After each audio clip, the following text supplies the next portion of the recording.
Ada lagi lanjutannya itu Asian Youth.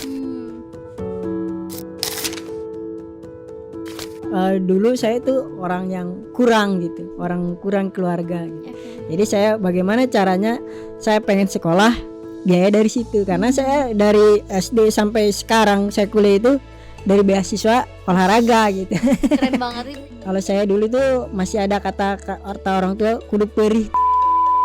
Belajar dari pagi gitu kita yang mengatur waktu. Jadi dari bangun tidurnya harus jam berapa, dari misalnya bangun jam berapa. Kalau saya di waktu di pelatnas itu udah catat. Saya bangun jam 5. Saya latihan sarapan jam berapa. Saya berangkat latihan jam berapa. Sampai main HP pun saya ada waktunya. Ada waktunya. Wah. Gak ada gitu kok, bara-bara selanjutnya gak ada gitu. Bahkan sampai sekarang kita punya stadion mewah di SOR itu ya, sarana olahraga Ciatel itu punya. Kenapa nggak muncul lagi gitu nama baru? Olahraga di bulan puasa itu bukan suatu halangan ya. Justru dengan kita berolahraga di bulan puasa itu membuat badan kita menjadi bugar gitu. Apakah itu benar nggak coach kalau misal olahraga malam itu nggak boleh? Sebenarnya juga bisa dikatakan boleh dan tidaknya itu dari jamnya dulu. Karena situ sistem-sistem tubuh kita kalau lewat jam 8 itu bukan untuk berolahraga, tapi untuk beristirahat. Halo coach, makasih banyak udah datang ke sini. Ini mungkin sebelum kita mulai ya, biar yang teman-teman di rumah juga tahu, mungkin coach bisa kenalan singkat dulu. Oke. Selamat sore pun selamat datang. Perkenalkan, nama asli di kakak itu ada 2 versi ya. Yang pertama yaitu Asmara Bara. Cuman karena kesalahan di ijazah jadi asmaranya hilang jadi Asma Bara. Ini kenapa bisa sejarahnya ada asmara gitu? Apakah orang tuanya itu senang dengan hal-hal percintaan? Mungkin bisa jadi sih. Karena belum tahu percintaannya seperti apa. Oke coach, ini aku manggilnya coach aja, bapak atau apa ya? Enaknya gimana sih? Coach atau aja. tapi kebanyakan untuk saat ini coach bisa. Kalau Bara saya lebih senang dipanggil nama. Tapi aku kayaknya manggil coach aja. Terima kasih. Oke coach, aku sebelum coach datang ke sini tuh sempat kepo juga ya tentang profil coach itu. Ternyata coach itu lulusan sarjana sama magister dari UPI. Alhamdulillah banget ya, itu dua-duanya tuh pokoknya alumni UPI pisan gitu. Jadi aku mau nanya nih coach, dari sebanyak jurusan di UPI, kenapa coach milih PJOK untuk memulai karir coach? Sebenarnya sih saya nggak pandang PJOK, tapi setidaknya ada basic saya sebagai olahraga. Jadi linear lah, linear di mana saya sebagai pelaku olahraga ya sejalan sama fakultas pendidikan olahraga gitu. Berarti dulu coach tuh seneng banget sama olahraga ya? Seneng, semua olahraga saya seneng. Berarti paling seneng tuh sekarang coach lagi suka olahraga apa? Kalau untuk saat ini karena saya semenjak rehat dari PON itu saya seneng ke futsal sama mini soccer. Ini cocok banget ya, berarti nyambung banget sama anak-anak muda yang suka banget sama futsal. Nih coach, kesibukannya selain jadi coach ya sekarang, coach itu ada kesibukan atau hobi lain nggak? Kalau untuk hobi ya, hobi masih tetap lari ya. Masih tetap lari pagi. Saya setelah sholat subuh nunggu dulu sampai jam 5 saya masih tetap aktif berolahraga. Cuman enggak seintensitas dulu saya sebagai atlet. Untuk saat ini kegiatan saya kerja lah. Kerjaan saya itu kerja di salah satu universitas swasta di Garut, yaitu Universitas Garut sebagai staf lembaga penelitian Universitas Garut. Mantap banget.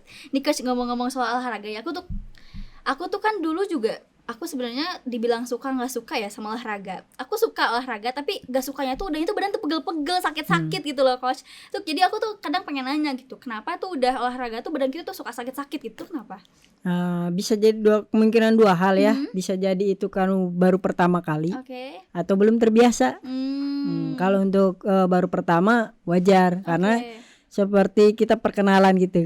Perkenalan badan yang biasa udah terbiasa kan biasa jalan gitu. Iya. Tapi kalau badan yang baru berperkenalan, biasa kita belum pernah push up gitu, di push up agak pegal. Tapi kalau udah biasa ya udah terbiasa. Iya. Gitu. Aku kan waktu zaman kuliah ya coach, aku kan dulu itu olahraga ya cuman kalau ada sekolah aja tiap hari Jumat gitu kan. Nah kalau pas kuliah aku ikut nge-gym lah di salah satu tempat gym di Bandung. Nah aku tuh adalah rutin gitu, tapi udahnya tuh memang bener-bener sakit banget, otot-otot tuh kayak berasa ditarik banget tuh, udahnya aku malas lagi gitu, malas lagi buat olahraga. Berarti itu hal yang wajar ya kalau sakit badan tuh. Bisa jadi wajar, bisa jadi gak wajar. Karena dalam olahraga itu semua itu ada tahapan-tahapannya. Bisa jadi itu tahapan-tahapan itu terlewati. Seperti pertama-tama pasti cooling down atau pemanasan. Sebelum ke inti kan pasti ada pemanasan. Tapi kadang kita ke gym itu kadang nggak pemanasan langsung ke inti. Kadang juga lupa sama cooling down, pelemasannya itu. Rata-rata orang-orang awam itu menyepelekan pemanasan ataupun pendinginan. Itu sering-sering menyepelekan sih Kak. Suka di apa sih yang penting udah beres intinya. Aku tuh seringnya tuh udah pemanasan aja deh gitu. Yang penting kayak nggak terlalu kram aja gitu. Ternyata itu yang pendinginan juga sangat wajib ya. Sangat wajib karena dengan kita pemanasan sampai pelemasan itu, kalau untuk pemanasan itu tanda-tanda kita udah siap. Kalau cooling down atau pelemasan itu tanda-tanda kita untuk memperbaiki untuk mengembalikan kembali otot-otot yang tadi udah dipakai gitu. Melemaskan kembali. Ini edukasi baru ya buat aku yang pengen join lagi atau terjun lagi gitu ke olahraga, karena aku juga pengen ngecilin badan ya. Jadi pengen olahraga lah gitu. Mungkin nanti kita bahas lagi lebih lanjut soal olahraga itu. Aku jadi kepo nih coach, sebenarnya apa yang bikin coach itu bisa nyemplung lah ke dunia atlet, terus juga kenapa bisa jadi coach kayak sekarang gitu? Perjalanannya sangat panjang ya. Sebelum ke dunia atletik itu saya masih menekuni olahraga sepak bola. Saya itu awalnya itu terjun di olahraga sepak bola. Sekolah sepak bola di Pamong Praja. Wah, itu daerah mana tuh coach? SMP ya, SMP akhir, kelas akhir. Saya menekunin bola dan alhamdulillah karir di sepak bola itu maju gitu. Bisa terbilang baik lah, cukup baik. Namun yang nggak baik itu badan. Jadi saya itu di situ udah masuk Persigar, udah masuk under Persigar itu, tapi disayangkan hanya cadangan. Cadangan kalau cadangan bisa di line up ya. Kalau di sepak bola itu pasti ada di line upnya. Cadangan yang masuk, tapi saya bagian camat itu. Cadangan mati nggak ada di line up gitu. Hanya suruh latihan. Nah, situ frustasi. Dengan prestasinya kalau saya frustasi, saya selalu melampiaskannya ke olahraga, baik itu olahraga futsal ataupun olahraga badminton. Kebetulan saya olahraganya melampiaskan olahraganya ke lari. Nah, disitulah timbul lari-lari di Kerkop. Nah, disitulah mungkin ada sosok pelatih yang mengetahui ataupun bahwa faktor-faktor yang mendukung di lari ini ada dalam diri saya. Nah, barulah ke mengajak. Tapi di situ saya belum tertarik. Kenapa? Karena saya olahraga saya itu berpikir bagaimana cara untuk menghasilkan uang. Nah, di situ belum tertarik sampai saat ini. Begitu dapat, dulu saya adu SN, akhirnya kita dapat dan saya juara. Di situ dapat setidaknya bonus yaitu mungkin sekarang itu money prize. Kalau saya itu bonus kiranya dapat 1 juta. Itu kalau di sepak bola saya biasanya dibagi-bagi ya. Baik itu ke pemain itu misalnya dapat berapa kita bagi berapa. Kalau di lari kita dapat segitu nah, makanya saya karena kan ya mohon maaf saya dulu saya itu orang yang kurang gitu, orang kurang keluarga gitu. Jadi saya bagaimana caranya saya pengen sekolah, biaya dari situ karena saya dari pribadi dari awal SD sampai sekarang saya kuliah itu dari beasiswa olahraga gitu. Keren banget nih, bisa jadi motivasi buat teman-teman semua ya, meskipun ada kendala untuk pendidikan, tapi kalau kita ada kemauan tuh pasti ada jalannya. Pasti ada kemauan. Kalau saya bukan kemauan sih, karena kebutuhan. Oke coach, dengar tadi soal motivasi itu sekaligus motivasi ya buat penonton juga aku. Ini ada nggak sih coach dari diri coach sendiri ada nggak sih sosok panutan atau seseorang yang berpengaruh besar ke coach di dalam dunia atlet sampai coach tuh terjun di dunia atlet gitu? Sebenarnya kalau di dunia atlet itu untuk sosok-sosok itu ada sih, tapi lebih ke banyaknya kalau saya diri pribadi karena lari itu bawa diri gitu. Oh, jadi panutannya diri sendiri. Oke. Tapi kalau untuk panutan kayak ke fisik ke orang lain itu ada. Oke. Yang pertama itu Agus Prayogo. Oke. Agus Prayogo itu sosok panutan baik dari itu karena saya dari pelatnas timnas itu sekamar sama beliau gitu. Jadi saya berkaca gitu dari bangun tidur sampai tidur lagi, saya sekamar sama dia, saya gambar gitu. Oke, jadi bangun tidur mau tidur ketemunya dia lagi. Ketemu dia sampai makan pun saya paham gitu gitu. Makanya saya jadi panutan dia. Nah sekarang coach, karena coach itu ya pelatih ya berarti ya, gaya latihan atau gaya coach untuk melatih murid-muridnya tuh kayak gimana? Apakah ada prinsip khususnya? Sebelum saya terjun ke dunia atletik itu, saya itu ke pelatih itu, mohon maaf ya, ke dunia pelatih itu karena saya itu dari 2000 masuk pelatnas sih 2015 itu masuk pelatnas sampai 2018 terakhir Asian Games. Tapi Asian Games gak main karena cedera juga itu. Jadi di situ tuh karena saya punya pengalaman pribadi sampai saat ini. Kenapa ya Garut itu nggak ada bara-bara baru gitu. Jadi kegelisahan saya itu pengen ada bara-bara selanjutnya, regenerasi gitu ya. Nah terkadang kan sampai saat ini gitu nggak ada, tapi terkadang di daerah-daerah lain itu ada gitu yang baru-baru gitu. Sedangkan di Garut itu nggak ada gitu, kok bara-bara selanjutnya nggak ada gitu. Kenapa? Apa yang salah di Garut itu? Bahkan sampai sekarang kita punya stadion mewah di SOR itu ya, Sarana Olahraga Ciatel itu punya. Kenapa nggak muncul lagi gitu nama baru? Saya pengennya di situ kegelisahan saya, makanya coba saya terjun.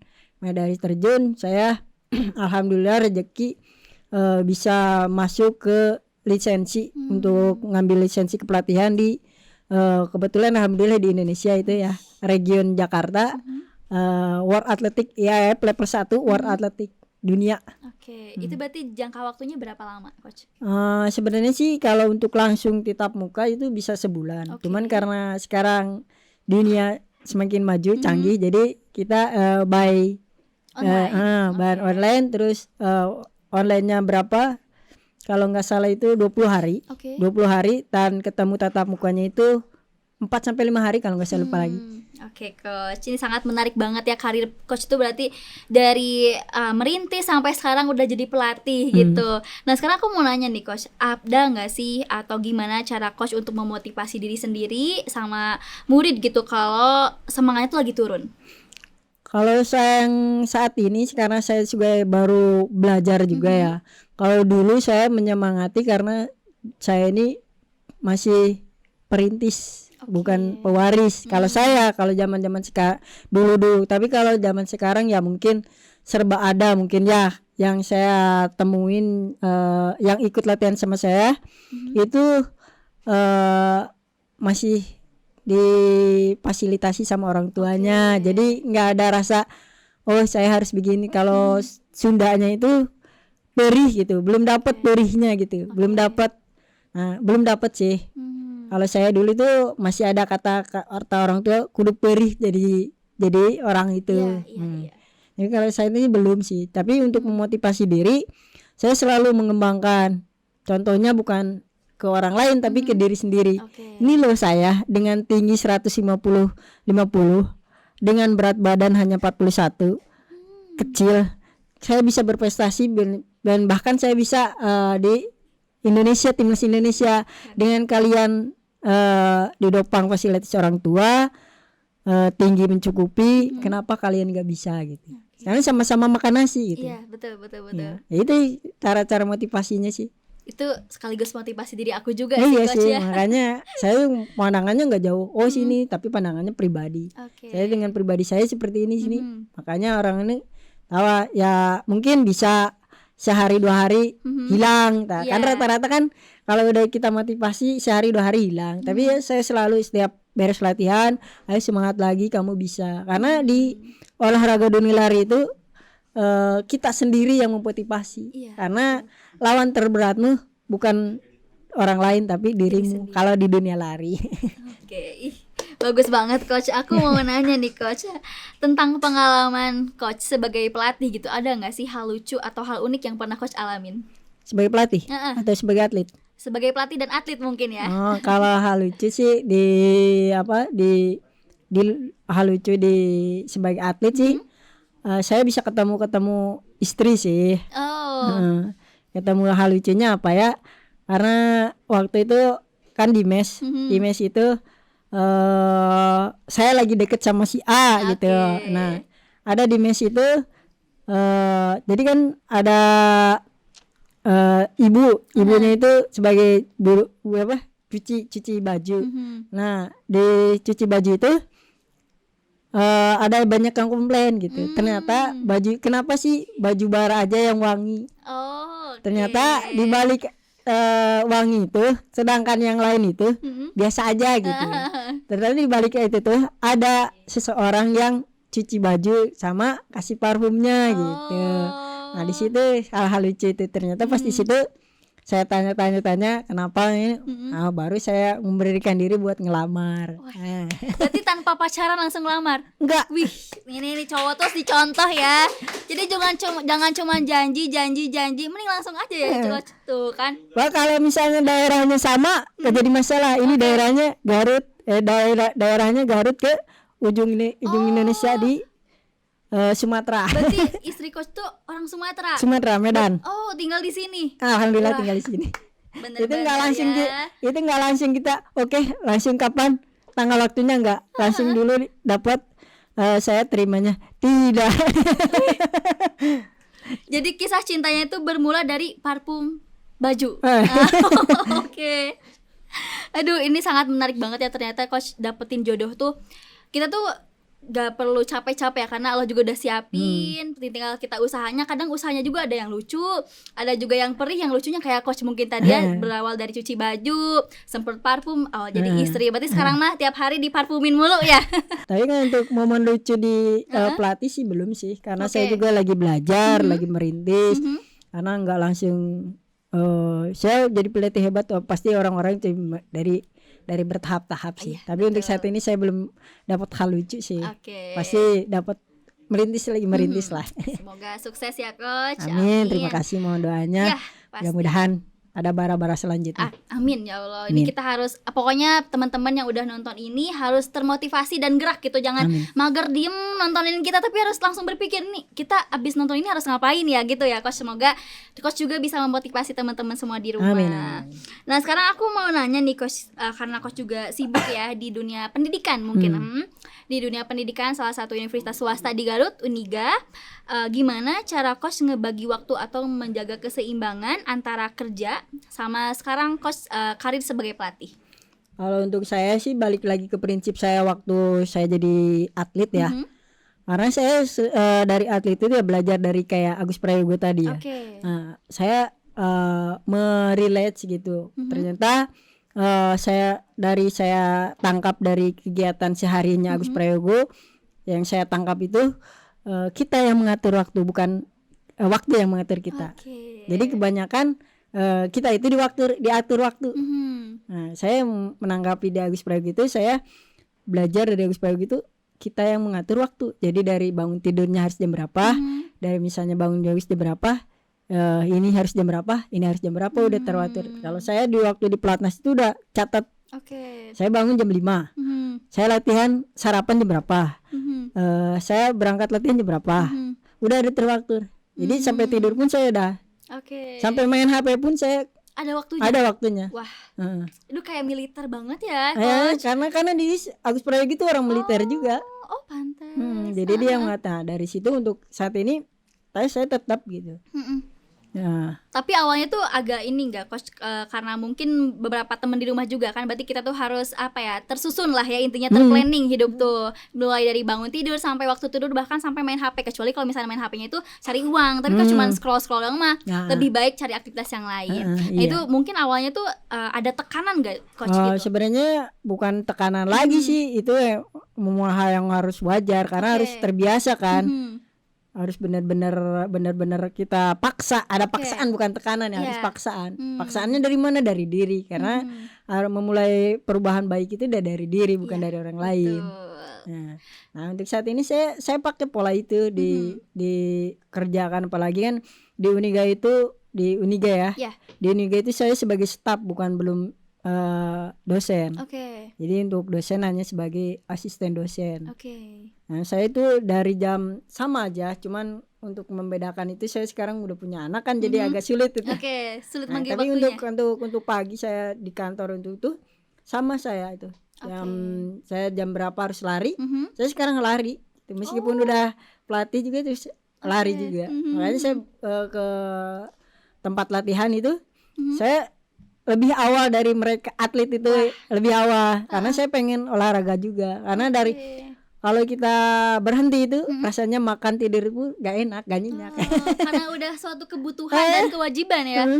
Aku pengen jadi kayak coach deh, coach. Aku tuh malah kayak udahlah nggak usah olahraga gitu karena malu sakit badan awalnya. Itu makanya gitu.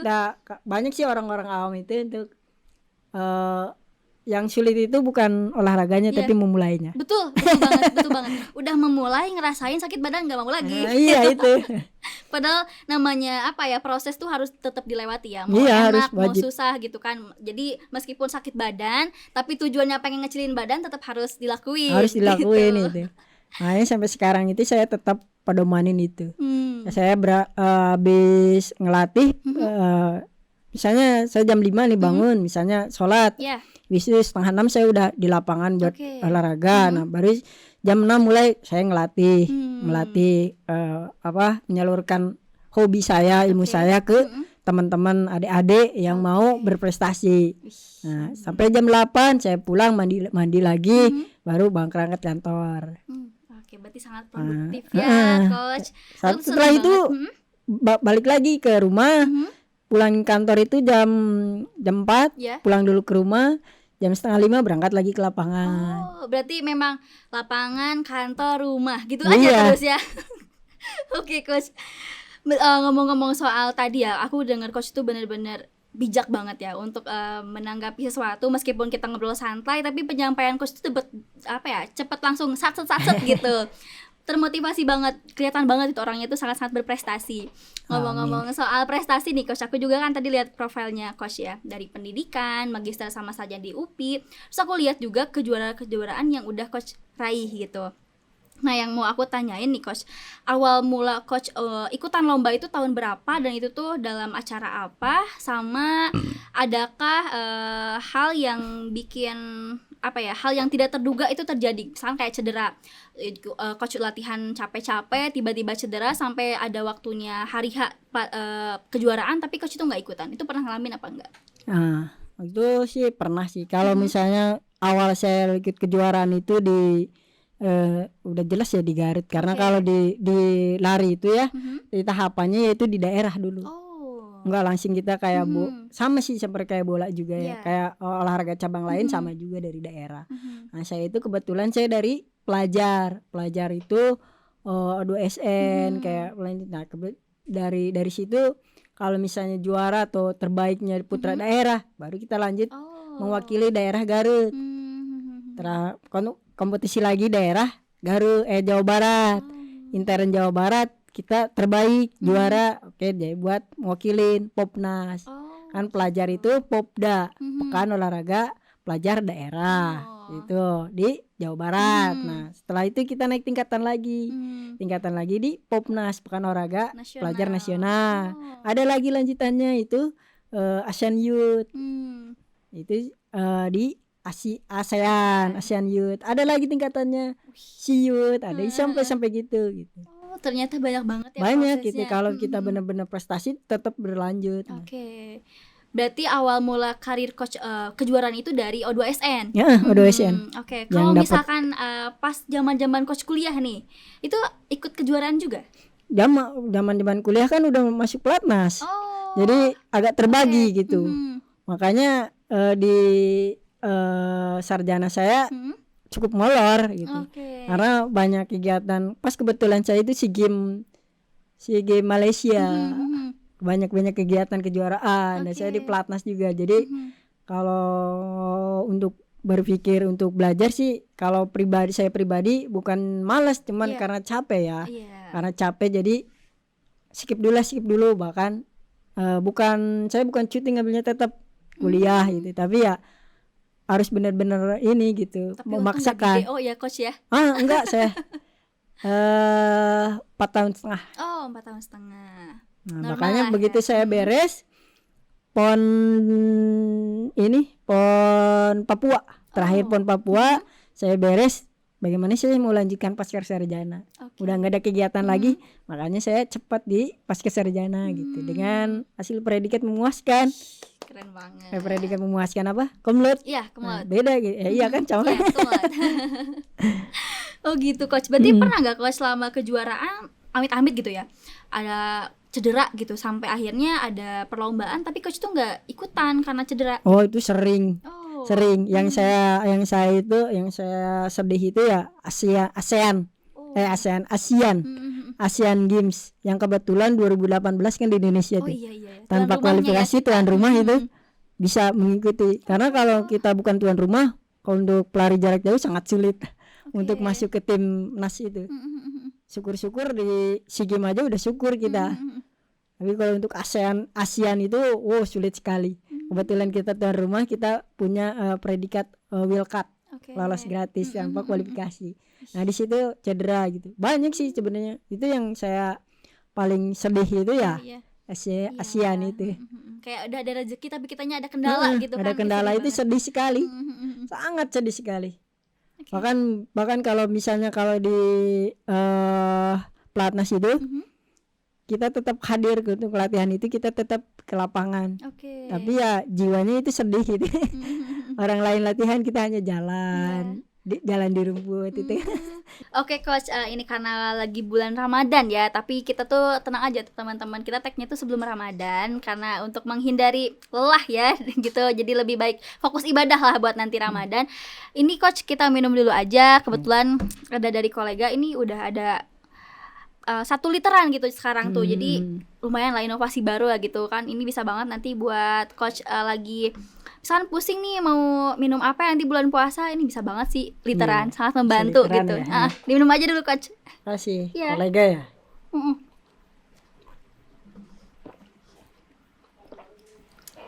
Maaf ya, ini tag-nya sebelum Ramadan. Iya, jadi hapunten. Itu coach minum kopi ya? Saya sih tergantung sih. Karena kalau di atletik itu kopi itu bagian dari apa ya? Ada kafeinnya kan. Jadi bisa jadi ini pemacu. Kayak gitu. Doping. Lumayan juga ya. Ini berarti para atlet-atlet cocok banget nih. Misalnya lagi latihan di Kerkov atau di apa sih coach yang baru tuh, yang Ciadel tuh? Ibrahim Haji kayaknya. Ibrahim Haji apa ya? Nama tempatnya? Aduh aku kurang tahu. Adi Wijaya. Nah itu bisa banget langsung beli aja ke kolega 1 literan, dibagi ke teman-temannya, dibagi ke coach, langsung minum karena nambah stamina juga ya kafein tuh gitu. Tapi ya dengan takaran, sesuai dengan takaran. Kalau kelebihan bisa jadi doping. Dopingnya sangat tinggi kalau kopi itu. Karena aku bukan penikmat kopi ya coach, karena aku kan ada asam lambung, jadi aku tuh minumnya jus. Jadi ternyata ya coach, di alhamdulillahnya gitu kolega tuh nggak cuman ngeluarin produk kopi aja, ternyata ada non kopinya. Berarti cocok banget buat aku yang nggak bisa minum kopi, jadi bisa langsung aja buat ini produk baru ini. Tuh kan sehat ini tuh. Segar dan sehat tuh kan. Sumpah aku kalau kesini ada tugas tuh suka nongkrong di sana karena tempatnya juga enak banget coach. Strategis juga. Itu kan di tengah-tengah, hampir tengah kota lah ya disebut. Harganya juga ekonomis. Ekonomis sekali. Jadi cocok banget buat teman-teman kuliahan, pelajar tuh langsung aja gitu. Oke coach, langsung aja kita ke pertanyaan selanjutnya. Ini mungkin ke sesi Ramadannya nih coach. Tapi aku mau nanya seputar keolahragaan di bulan Ramadan nanti. Aku nanya nih coach, apakah di bulan Ramadan nanti, di bulan puasa kita tuh harus tetap olahraga apa enggak gitu? Tergantung ya. Kalau menurut saya pribadi itu wajib sih, karena dengannya kita olahraga di bulan puasa itu bukan suatu halangan ya, tapi kebanyakan orang-orang awam suatu halangan atau tantangan gitu. Justru dengan kita berolahraga di bulan puasa itu menurunkan secara berat badan itu bisa gitu. Cuman kita pandangannya selalu negatif-negatifnya. Justru dengan kita berolahraga di bulan puasa itu membuat badan kita menjadi bugar gitu, menjadi sehat. Tapi kalau kebanyakan orang-orang awam itu berpikirnya itu langsung kita capek nanti, haus itu. Justru itu. Cuman itu kalau haus memang benar haus, cuman dengan kita berolahraga bisa dibugar gitu. Oke, coach. Nih, ngomong-ngomong tadi soal haus ya, berarti kan mana mungkin gitu kita tengah-tengah hari kita minum gitu kan, coach. Ini ada nggak waktu yang ideal gitu menurut coach dari ahli olahraga gitu, waktu yang ideal untuk kita berolahraga di bulan puasa? Banyak sih kalau untuk tip olahraga di bulan Ramadan atau puasa ini. Kalau saya secara pengalaman saya sebagai atlet itu pagi hari.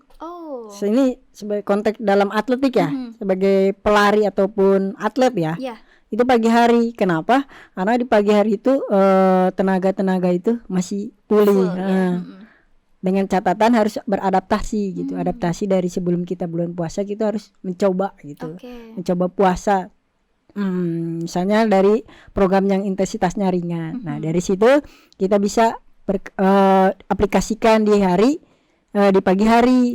Nah, tapi kan untuk orang-orang yang awam seperti orang-orang yang mau berolahraga, orang itu banyak macam-macamnya, itu menjelang buka puasa ataupun setelah buka puasa ataupun nanti jam malam ataupun bisa juga sebelum sahur.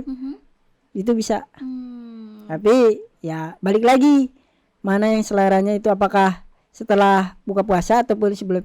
Tapi kebanyakan untuk olahraga yang enak itu di sebelum menjelang kita buka puasa, karena dekat dengan maghrib gitu. Itu idealnya Kak. Lebih memilih untuk itu, lebih untuk cari amannya gitu ya. Ini coach, aku mau nanya nih, idealnya olahraga tuh sebenarnya itu berapa jam atau berapa menit gitu? Tergantung intensitas. Kalau misalnya intensitasnya tinggi ya, kalau di bulan puasa sih saya sarankan intensitasnya rendah gitu. Tergantung kita pengennya berapa. Cuman jangan sampai kita melewati intensitas puasa tersebut. Takutnya kita olahraganya dapat tapi puasanya enggak gitu. Justru kita harus adaptasi dengan olahraga yang kita inginkan. Seperti olahraga jogging, bersepeda. Jangan, pokoknya jangan intensitas tinggi aja. Berarti 30 menit cukup? Cukup sebenarnya. 45 menit boleh, 30 menit boleh. Karena pembakaran itu 30 menit. Pembakaran lemak itu 30 menit. Nih coach, ngomong-ngomong pembakaran lemak, aku agak tersinggung ya, karena tuh lagi gendut banget sekarang gitu. Nih aku mau nanya coach, sambil nanti aku pengen olahraga juga, sebenarnya olahraga apa yang cepat buat nurunin berat badan gitu? Tergantung sih ya, tergantung ininya. Karena kalau saya pribadi sebagai pelaku dan pelaku pegiat lari, ya paling cepat itu ya lari gitu. Dengan intensitas tertentu, dengan waktu yang tertentu gitu. Karena dengan kita lagi puasa itu, dengan puasnya gitu sebenarnya menurunkan berat badan. Tapi dengan catatan juga ya. Karena setelah buka puasa kita balas dendam, makan ini malah jadi menambah nggak menurunkan berat badan. Makanya dengan, kalau saran saya banyak sih, dengan olahraga bersepeda juga bisa. Tapi bersepeda tergantung pembakaran kalorinya berapa. Cuman yang kalori pembakaran yang banyak itu ya di lari. Berarti idealnya pembakaran kalori per hari itu berapa? Tergantung.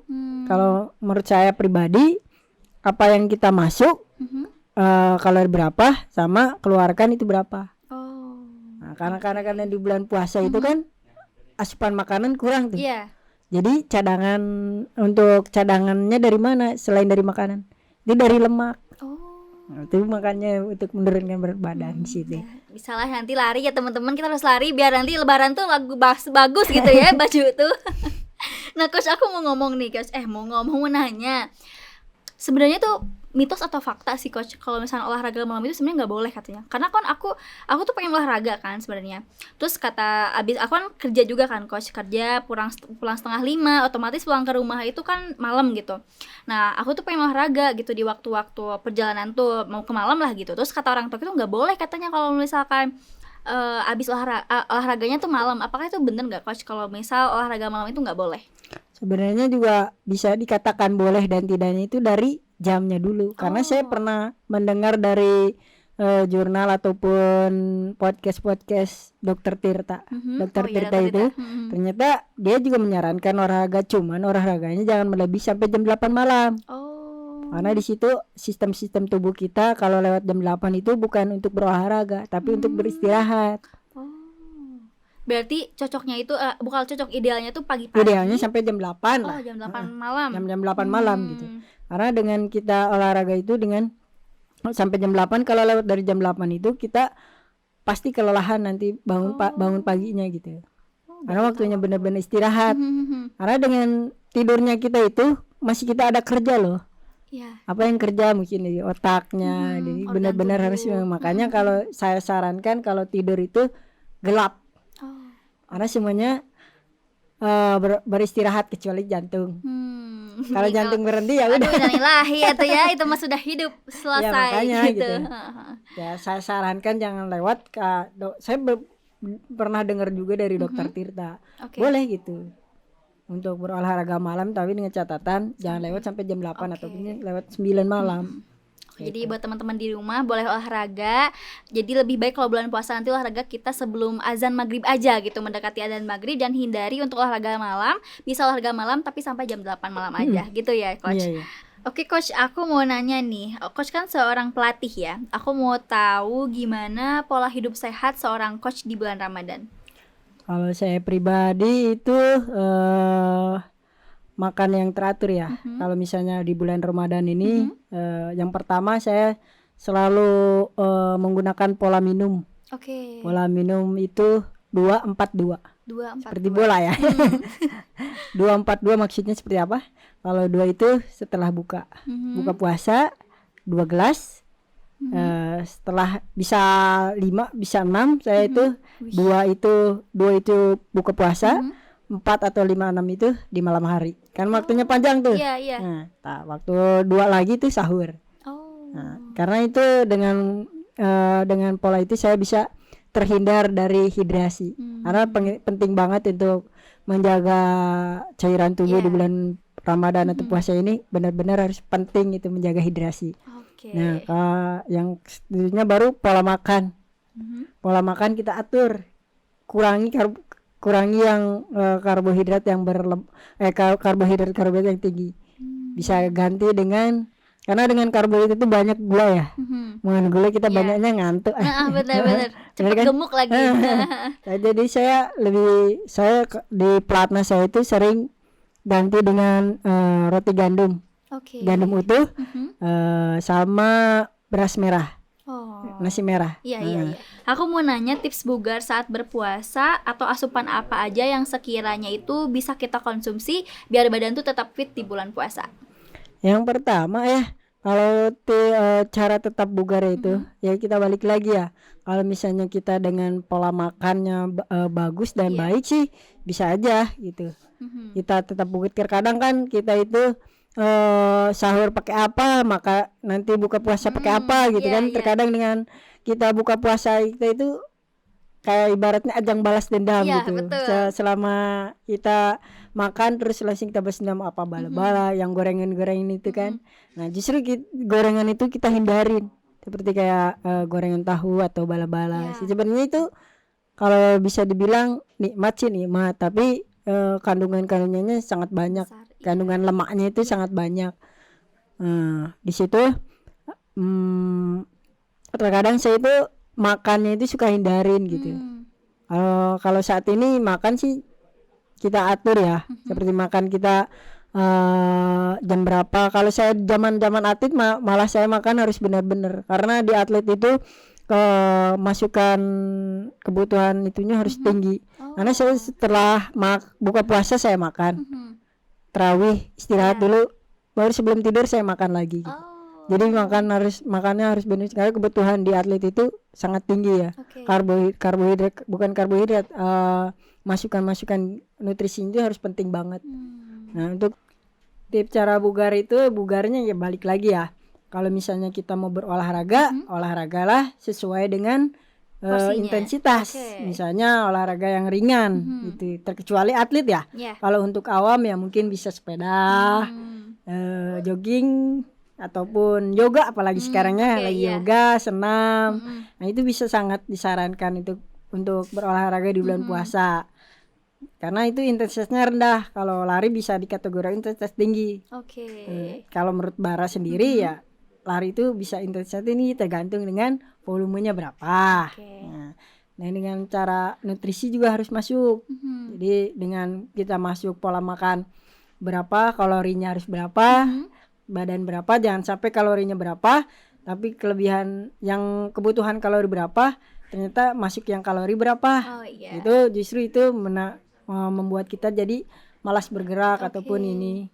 Nah, setelah kalori itu harus benar-benar hitungan. Kalau di atlet itu benar-benar dihitung gitu.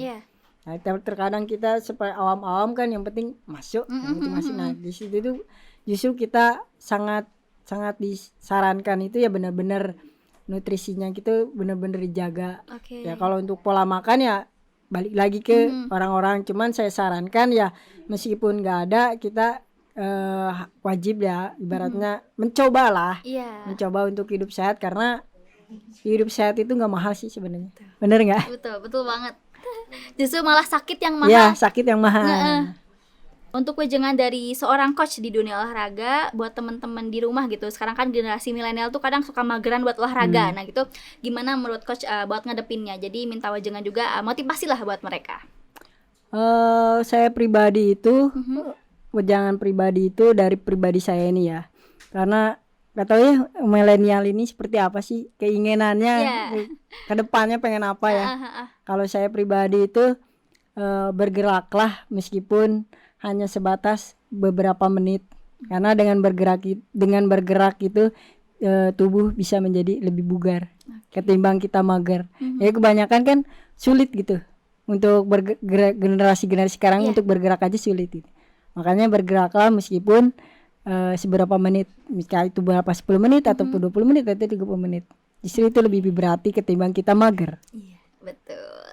Makasih banyak coach. Aduh, sangat termotivasi ya ini. Meskipun kita ngobrol santai, tapi menurut aku isinya tuh ada dagingnya gitu. Ada dagingnya banget. Oke coach, mungkin ini ada pertanyaan cepat yang bisa coach jawab. Aku ada beberapa pertanyaan yang bisa coach jawab secara cepat. Mungkin mulai aja ya coach. Udah siap-siap? udah bismillah dulu. Udah siap. Oke. Wajib. Oke, bismillahirrahmanirrahim. Jadi atlet atau hanya jadi pelatih? Jadi atlet. Oke, kalau tidak jadi pelari akan jadi apa? Maraton. Oke. Jadi atlet lari atau jadi atlet bola? Atlet lari. Habis lari minum air dingin atau air hangat? Air tergantung. Kalau cuacanya panas saya lebih ke biasa. Saya sering kalau dingin selalu radang saya.